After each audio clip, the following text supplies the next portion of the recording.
Meus irmãos, bom dia. Eu quero cumprimentar todos os jovens com a graça e a paz do Senhor Jesus. Amém, isso aí. Jovem, irmãos, tem um cântico muito profundo que diz assim: se você é jovem ainda, jovem ainda, jovem ainda, amanhã velho será, velho será, velho será. A menos que o coração... isso denuncia um pouco a idade, fala a verdade. Meus irmãos, graça e paz, amém? Eu fico muito feliz de poder estar aqui com vocês nessa manhã. Estou aqui acompanhado da minha esposa Sara, está ali atrás. Louvo a Deus pelo convite, pela vida do Rodrigo. Agradeço aos pastores, ao pastor Maurício, aos demais pastores que estão aqui, pela confiança de ministrar aqui nessa manhã. É muito difícil ministrar aqui nessa igreja, porque o nível aqui é muito alto, irmãos. E eu, de alto, só tenho altura mesmo. Mas Deus é bom. Amém? Abra sua Bíblia comigo.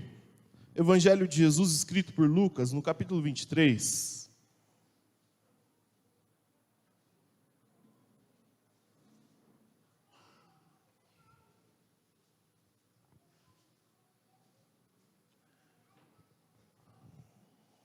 Lucas, capítulo 23, nós vamos ler do verso 39 ao 43.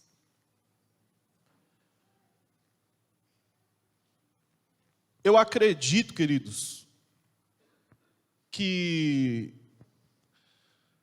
Deus não nos reuniu aqui nessa manhã simplesmente para ocupar um espaço de tempo na nossa semana. Eu acredito que se você está aqui nessa manhã, eu estou aqui nessa manhã, é porque Deus quer ministrar o nosso coração, além daquilo que já tem ministrado através dos louvores. Você acredita nisso? Amém. Lucas, capítulo 23, verso 39, diz assim: um dos criminosos que ali estavam dependurados, lançava-lhe insultos. Você não é o Cristo? Salve-se a si mesmo e a nós. Mas o outro criminoso o repreendeu, dizendo: você não teme a Deus nem estando sob a mesma sentença? Nós estamos sendo punidos com justiça, porque estamos recebendo o que os nossos atos merecem. Mas esse homem não cometeu nenhum mal.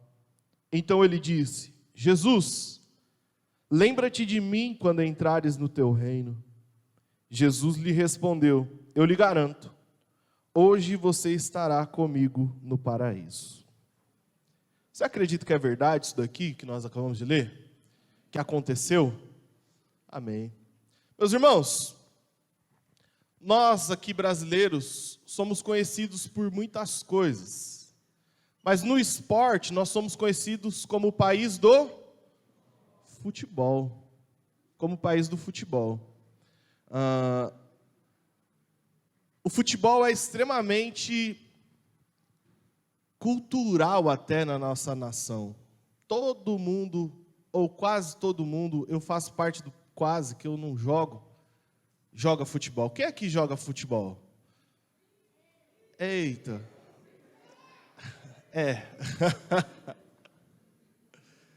E há uma expressão no futebol, que é uma expressão que eu tenho certeza que você conhece, que é a expressão assim: aos 45 do segundo aconteceu tal coisa. Essa expressão aos 45 do segundo significa que algo aconteceu no final do jogo. No final do jogo. Aos 45 do segundo tempo. E nós, brasileiros, temos uma outra característica. Nós sempre deixamos para fazer aquilo que precisamos fazer aos 45 do segundo. Quando tem que entregar um trabalho de faculdade, e é para entregar na sexta-feira, a gente faz quando?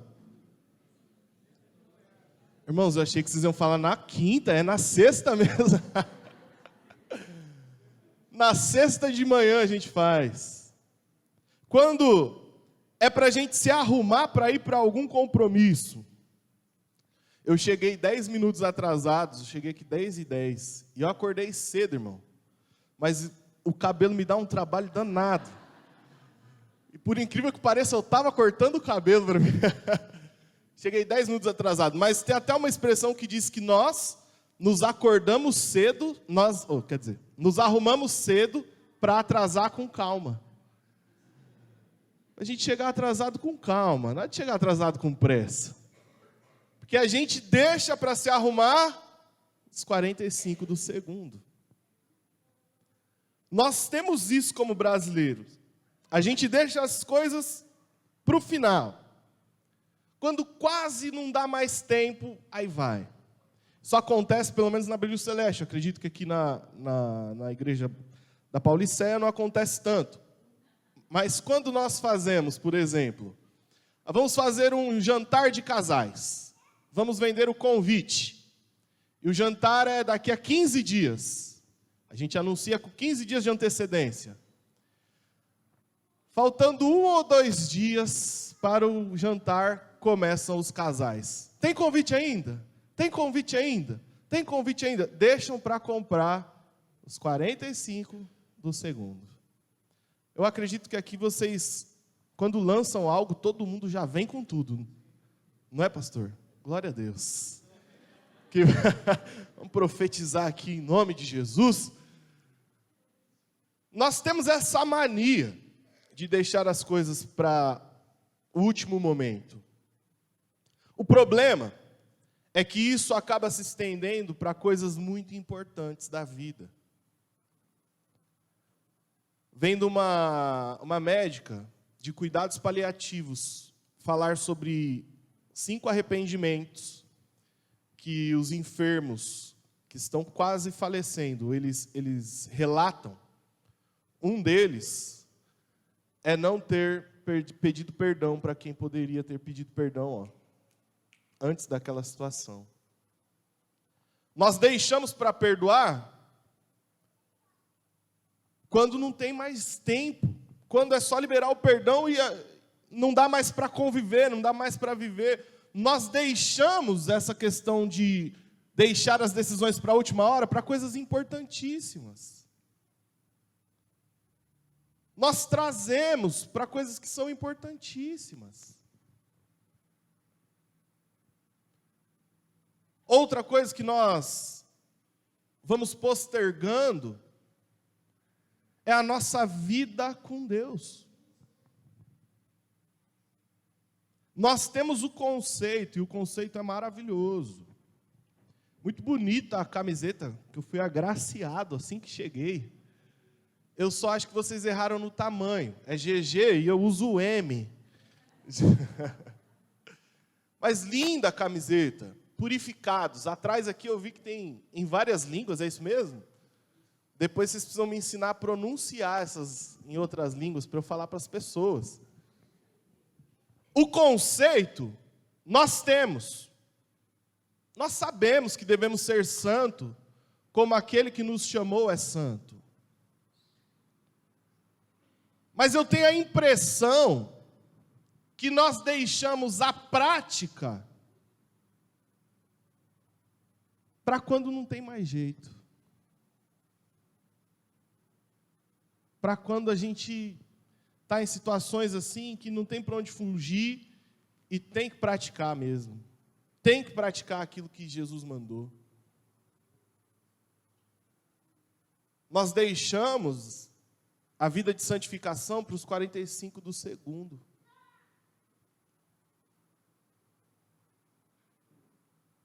E é sobre isso que eu quero falar com vocês nessa manhã.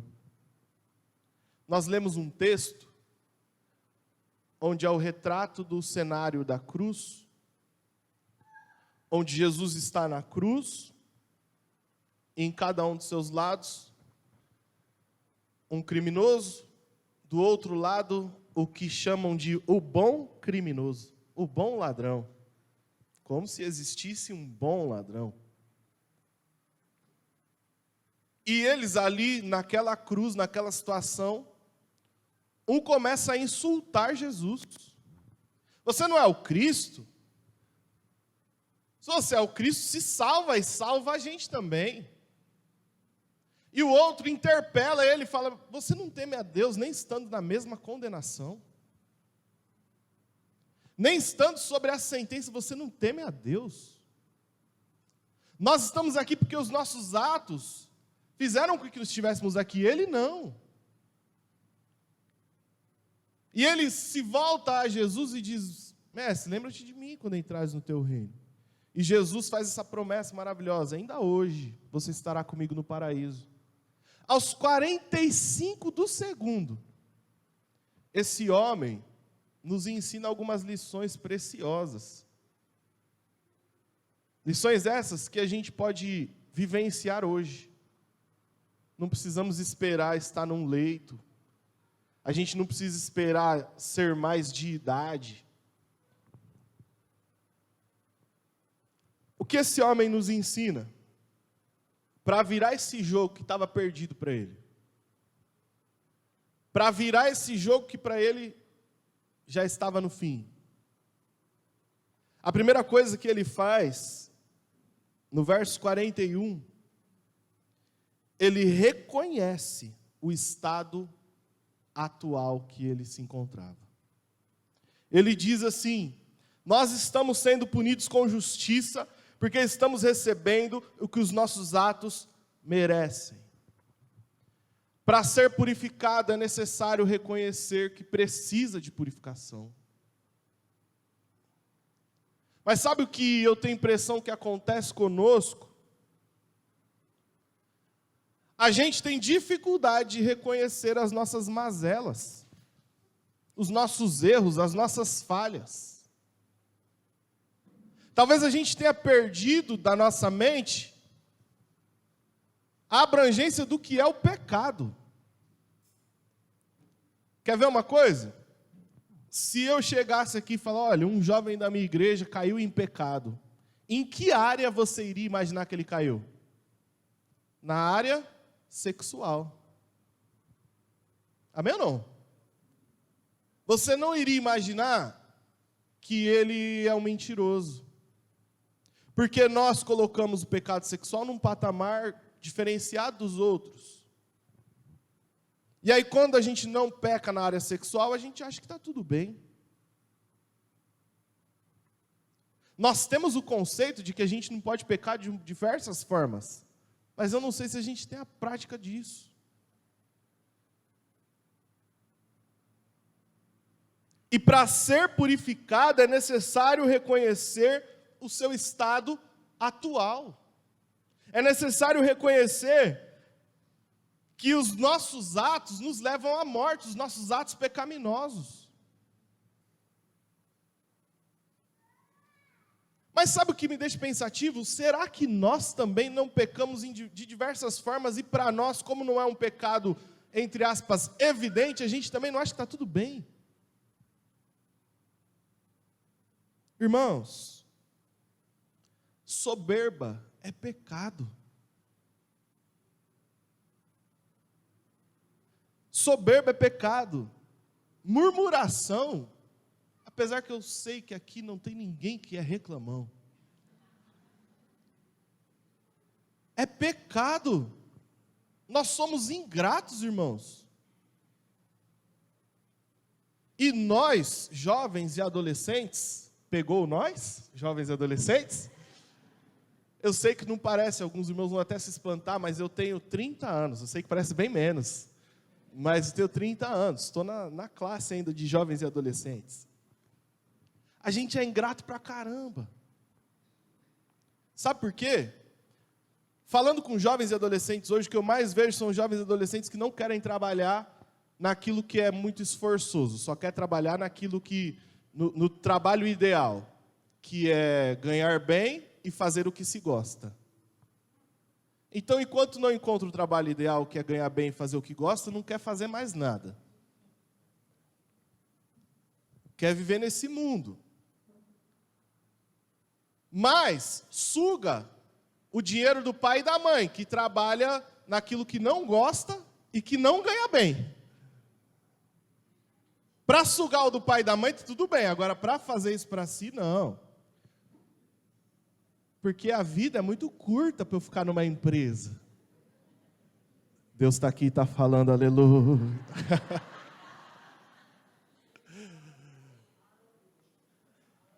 E a gente perde a ideia de que a gente é ingrato. O pai e a mãe trabalhando muito, se esforçando muito com aquilo que não gosta e não ganhando muito bem, para dar o que a gente quer, e a gente ainda reclama, e acha que está tudo bem.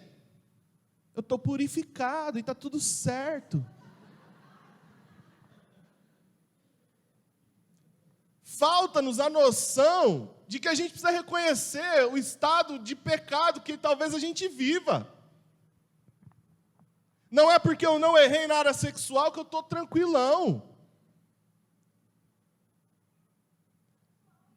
Esse homem, a primeira coisa que ele faz é reconhecer as mazelas dele. Os meus atos me trouxeram até aqui. Ingratidão é pecado. A Bíblia diz que aquele que pode fazer o bem e não faz, peca. Quem pode fazer o bem e não faz, peca. E fala a verdade, a gente tem condições de fazer muito mais do que fazemos. Mas a gente está tudo bem. É por isso que eles são pobres. Eu estou pedindo meu desconto no bazar aqui, e estou nem aí para o resto. Quem pode fazer o bem e não faz, peca. A gente peca com fofoca. Irmão, deixa eu te falar uma coisa. Talvez você não saiba. Fofoca é pecado, sabia? Eu fico imaginando. Jesus falou que nós daremos conta de cada palavra. Eu fico imaginando se nós vamos ter que dar conta de cada palavra que nós digitamos. Não, pastor, peraí, falou só de que saísse da boca, dos dedos não falou nada não. Às vezes eu penso assim, a gente ora, Deus, minha família está uma confusão danada, o tio A não fala com o tio B não fala com o tio C, e minha mãe está triste, Deus traz unidade na minha família. Só que a gente recebe um WhatsApp do tio A, encaminha para o tio B. Olha o que o tio A falou. Ou joga algo no grupo da família. E eu imagino, se eu fosse Deus, e eu ouvi nessa oração, Deus traz unidade para a minha família, eu ia responder assim, então eu vou matar você, porque você é quem faz fofoca na sua família, aí fica tudo bem.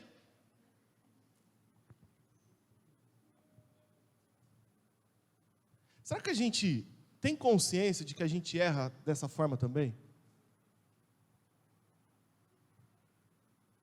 Esse homem reconheceu, os meus atos me trouxeram até aqui. E sabe o problema, irmãos? Às vezes nós estamos indo de mal a pior e não reconhecemos isso.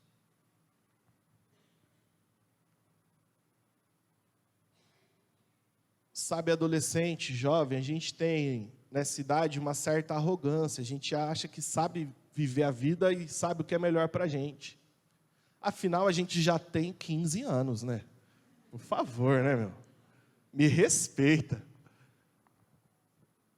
Eu me lembro que eu comecei a fazer o meu bigode, acho que eu tinha uns 8 anos de idade.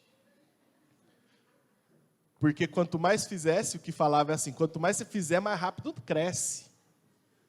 Aí quando começou a aparecer aquela sombra de bigode, eu já me sentia o máximo. Eu tenho barba, meu. Eu sei o que é melhor para a minha vida. Mas sabe o que acontece? A gente tem essa arrogância, principalmente com o pai e com a mãe. A gente acha que o pai e a mãe está ultrapassado. O pai e a mãe não sabem muito bem o que fala. O pai e a mãe não conhecem nossa realidade. O pai e a mãe não compreendem as nossas dores profundíssimas.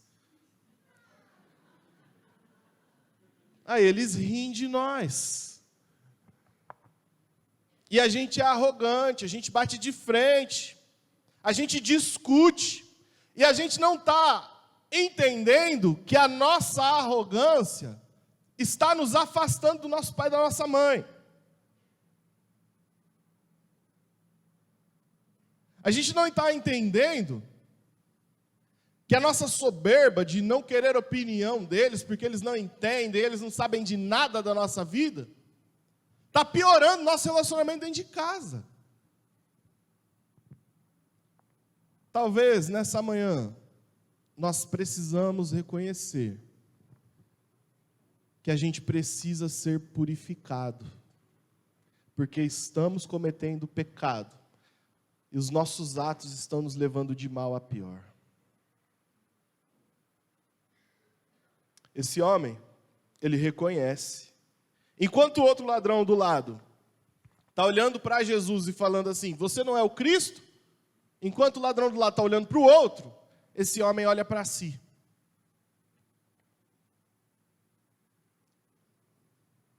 É a história que Jesus conta do fariseu e do publicano que subiram para orar. E o fariseu diz, obrigado, meu Deus, porque eu não sou como este homem. Olha que oração fantástica. Imagina alguém do seu lado olhando assim, obrigado, porque eu não sou igual a ele, meu Deus. Olha para quem está do seu lado, vê se ele faz uma oração dessa. Obrigado, porque eu não sou igual a essa pessoa aqui, meu Deus, eu te louvo, meu Pai. E ele prossegue, eu não sou igual a ele. Eu dou o dízimo, eu dou ofertas, eu jejuo, eu sou... Quase que ele fala, eu sou maravilhoso, eu sou perfeito. Eu sou o teu filho, né, pai? Ele faz a oração baseado no outro. Enquanto o publicano fala, Senhor, tem misericórdia de mim, que sou pecador. Ele olha para si. E Jesus diz que este desce justificado. Esse homem não olha para os outros que estão ali. Ele olha para si e reconhece o seu pecado. Reconhece as suas mazelas, reconhece os seus atos. A primeira coisa que ele faz é reconhecer o estado atual. A segunda coisa que ele faz, depois de reconhecer o estado que ele estava, no verso 42, diz assim, então ele disse, Jesus, lembra-te de mim quando entrares no teu reino. Ele reconhece o estado atual e depois ele dá um passo, ele toma uma atitude em direção a Jesus Cristo. Ele toma uma atitude em direção àquele que poderia de fato purificá-lo. Ele recorre a Cristo, como alguém que poderia fazer algo por ele. Você já tentou mudar algo em você por si só? Talvez você nunca tenha tido essa experiência. Eu vou falar da minha experiência, talvez pode ser algo muito novo para você. Mas eu já tentei mudar algumas coisas em mim que eu não queria fazer. Aí quando eu vi, eu já tinha feito. Falei, oh meu Deus do céu. Mas eu vou mudar. Aí eu estava convicto, não vou fazer mais. Aí quando eu ia ver, já tinha feito. Talvez isso tenha acontecido só comigo. Muito provavelmente. Nós, por nós mesmos, realmente não conseguimos. Nós não somos bons o suficientes. Jovem, adolescente, você não é tão bom quanto você acha que é. Desculpe te decepcionar. Você não é tão bom quanto você acha que é. Você não é tão autossuficiente como você acha que é. Não, eu resolvo, os meus problemas eu resolvo. Não, os meus pecados eu vou dando um jeito. Eu machuco alguém aqui, mas ali eu agrado essa pessoa. No aniversário dela eu vou dar um presente, está tudo bem se eu ofender ela hoje. Nós, por nós mesmos, não temos condições de nos purificar. É necessário admitir o estado atual. Mas após admitir esse estado atual, é necessário dar um passo em direção a Cristo, porque é o sangue de Jesus Cristo que nos purifica de todo o pecado. É através do Espírito de Deus, é através de comunhão com Deus que nós somos transformados.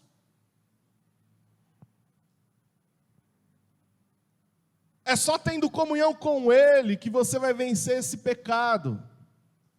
É só tendo comunhão com Ele que o arrogante se torna humilde. É só em comunhão com Ele que o fofoqueiro vira pacificador. É só em comunhão com Ele que o mentiroso passa a falar a verdade.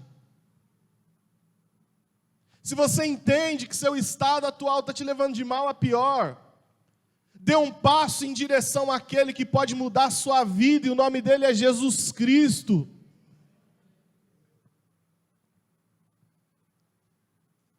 E eu sei que você conhece a teoria da coisa, eu sei, eu estou falando de um passo prático.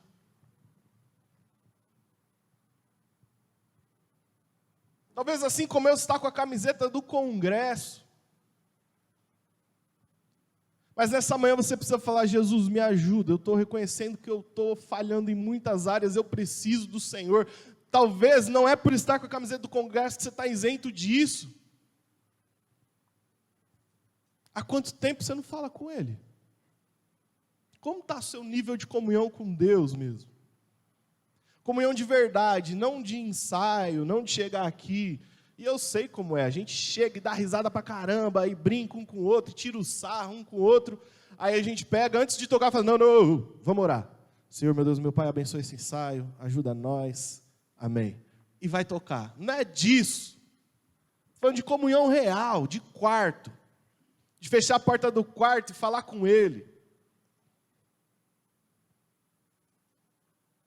Não é da teoria, é da prática.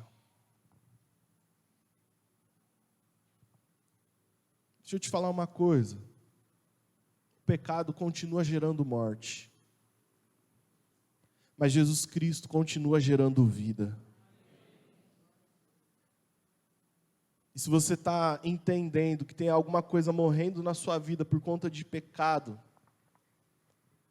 hoje Jesus Cristo está aqui para vivificar a sua vida, porque daquela cruz saiu graça, misericórdia, purificação sobre as nossas vidas, meus irmãos. Dá um passo em direção a Ele. Está na hora de retornar, meu. Está na hora de parar de pensar de uma forma só religiosa e pensar profundamente na sua vida. E por último, esse homem não deixou a oportunidade passar. Era a última chance dele, ele agarrou. Enquanto o outro, naquela chance, estava insultando Jesus, esse homem aproveitou a chance que ele teve. Ele foi nos 45 do segundo. Eu e você não precisamos disso. A gente não precisa esperar as coisas piorarem mais para a gente reconhecer os nossos erros e clamar a misericórdia e a graça de Jesus sobre nós. A gente não precisa. Você não precisa esperar o seu casamento partir para um divórcio para se humilhar diante de Deus, pedir graça, misericórdia, procurar ajuda e mudar essa situação. Você não precisa esperar o seu relacionamento com seu pai e com a sua mãe se distanciar completamente. Se Deus está falando conosco isso nessa manhã, queridos, eu acredito piamente que é porque ainda dá tempo de reverter algumas coisas que começaram a morrer na nossa vida.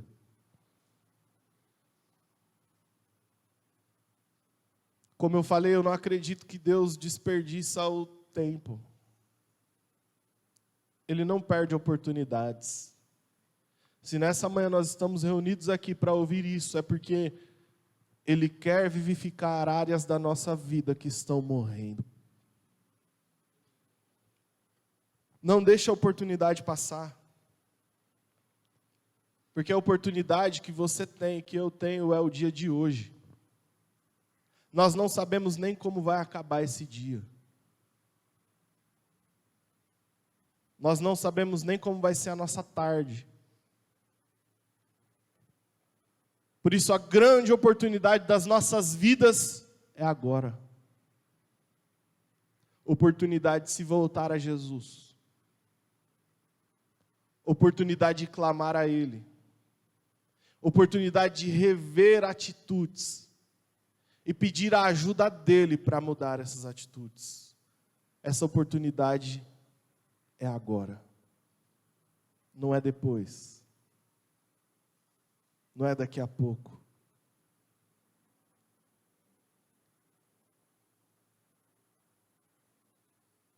Estava conversando com um adolescente da minha igreja essa semana, ele todo empolgado, extremamente empolgado, porque vai fazer uma viagem de formatura.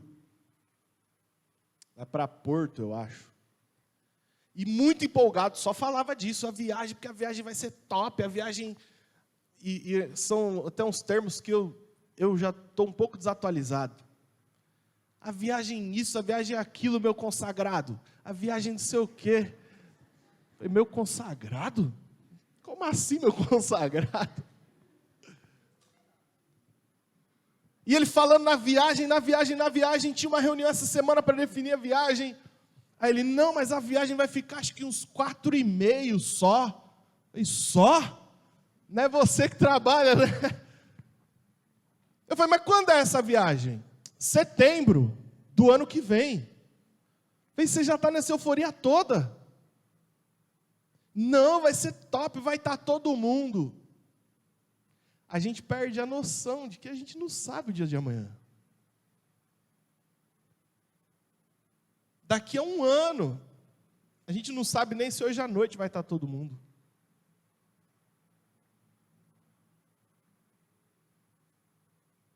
Uma das coisas que eu tenho aprendido, irmãos,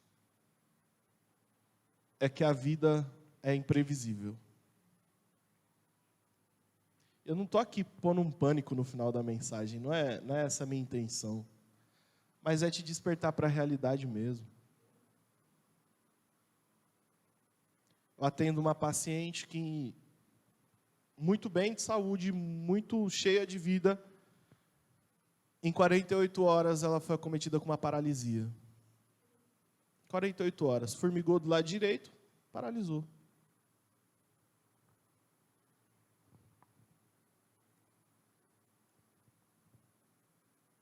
A gente perde a noção da realidade e vai postergando decisões importantes.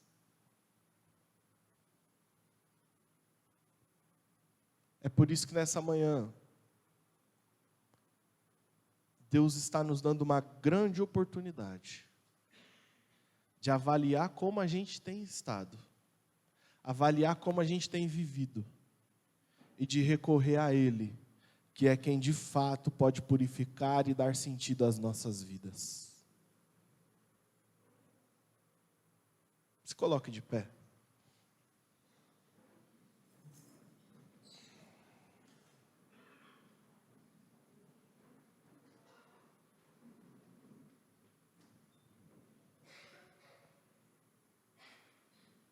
Dê um passo em direção a Cristo. A oportunidade que você tem e eu tenho é hoje.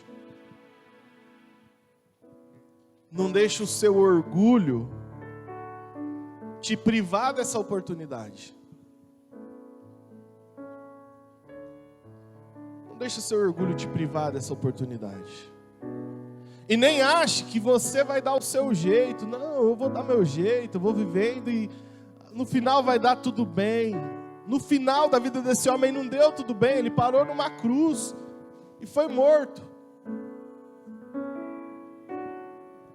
Mas esse homem naquela cruz teve um encontro com o autor da vida que está aqui conosco nessa manhã.